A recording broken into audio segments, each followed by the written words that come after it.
سلام دوستان، امیدوارم که حالتون خوب باشه. ما تو این پیج قراره تمام دوره‌هایی که باید بابتش هزینه پرداخت کنین به طور کاملا رایگان در اختیارتون بذاریم. امیدواریم که ازش استفاده کامل رو ببرین.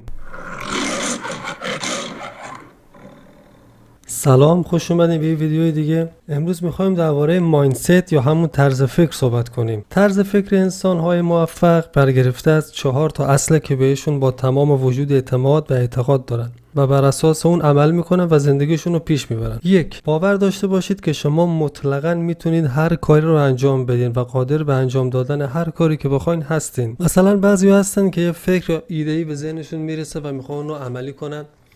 میگن او حالا کی اینو انجام بده، او این سخته، اینجوریه اونجوریه. اصلا اینجوری نباشین. شما باید به این باور داشته باشین که شما قادر به انجام دادن هر کاری که بخواین هستین و میتونین انجام بدین و از پسش برمیان و هیچ چیزی بزرگتر از شما نیست. هیچ کاری بزرگتر از فکر و اراده شما نیست که از پسش برنیان.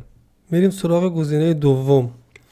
اگه هنوز کاری برای خودتون و زندگیتون انجام ندادین، شما باید قصه بخورین و ناراحت باشین از اینکه کاری برای خودتون انجام ندادین و اصلا به این چرت و پرتا نباید گوش بدین که میگن آره همه چی آرومه، من چقدر خوشحالم، همه چی خوبه، همه چی درسته. وقتی که نیست. حالا وقتی که درسته و هست میگیم حالا هست، ولی وقتی که نیست میخواین خودتون رو با این حرف گول بزنین و بازی بدین که به حساب همه چی درسته، همه چی رواله که خوب پیش بره. اصلا از این حرفا نیست، اینا همه چرت و پرته. انسان ها تا ناراحت نباشن و احساس نارضایتی نکنن حرکتی برای پیشرفت انجام نمیدن و تو همون درجه و لولی از زندگی که هستن تا آخر میمونن و فکر میکنن خوب همه چی خوبه، همه چی خوبه.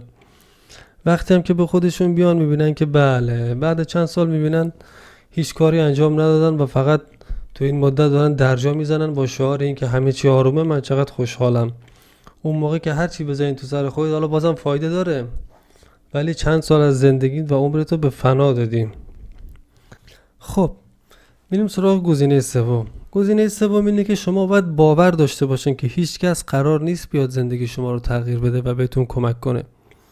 هیچ کس قرار نیست بیاد زندگیتون رو تغییر بده و بهتون دلسوزی کنه که بیا این کار من برات انجام میدم مجانی. اصلا از این خبرها نیست. شما خودتونین و خودتون تنها هستین و هیچ کس رو ندارین توی این دنیا. شاید بعضی حالا بگن نه من فلان کس رو دارم، فلان کس رو دارم. به وقتش برسه، پاش برسه، همونم ولت میکنه میره. این از این لحاظ سخته، چون مثلا فکر کنی تنهایی خیلی سخته، ولی از یک لحاظ شما به تنهایی، چیزی که درون وجود شما هست و چیزی که شما دارین، بزرگترین و قدرتمندترین چیزی که در این جهان هستی وجود داره و اون اسمش اراده است.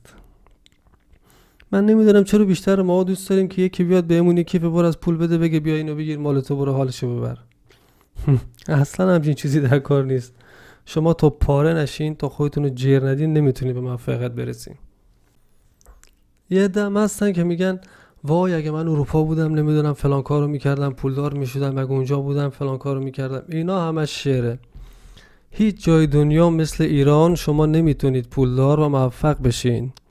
هر جای دنیا یا هر جای اروپا بخواین کار کنین باید 20% یا 30% از پولتون رو به دولت مالیات بدین و هر کاری رو که برای خودتون بخواین شروع کنید باید خدا تومن هزینه کنید، اونم به یورو و دلار، که بتونین اون کارتون استارت بزنید و شروع کنید. اصلا گول این حرفا رو نخورید که جز توهم و شروور چیزی نیست. بهترین جا برای پولدار شدن آسیا و بهترینش ایرانه، چون هر کاری کنید کسی کاری به کارتون نداره که بگه چیکار میکنی و چیکار نمیکنی. و چهارم این که حرفتون باید با اراده آهنین باشه. مثلا وقتی یه تصمیمی میگیرین که میدونین باعث پیشرفتتون میشه، اصلا نباید وسطش کم انگیزه بشین یا شل بشین که حالا فردا نمیدونم، پس فردا، امروز حسش نیست، یا از اینجور حرفای مسخره بزنید که نمیدونم فردا، پس فردا. فردا هم همین آش و همین کاسه هیچ فرقی با امروز نداره. هیچ اتفاق خاصی هم قرار نیست بیفته فردا که امروز نمیفته. مثلا بدنسازا اینو میدونن. شما اگه یه سالم مرتب تمرین کنین، مثلا یه هفته گشاد کنین نری باشگاه، بعد یه هفته به باشگاه فکر کنی، موهای تنت سیخ میشه که وای که حال داره بره باشگاه، یا نمیدونم حسش نیست. و با اینکه یک سال مرتب تمرین کردی ها، ولی چون یه هفته شل کردی رفتی تو دنده شل دیگه. دوباره بخوای خودتو جمع کنی زمان میبره، باید خیف بگیری که دوباره اون یه هفته رو جبران کنی و اینم خودش تا حدی مشکله. اگر کاری رو که دارین شروع میکنین یا شروع کردین در میانه راه هستین، وسطش تنبلی کنی و ول کنی، برو که رفتی دیگه. تا دفعه بعد که به خودت بیای میبینی باز چند سال عمرت رفت، دوباره میخوای شروع کنی، شروع دوباره سخت‌تره. ای با خودت میگی وای من اون موقع شروع کردم، کاش میرفتم.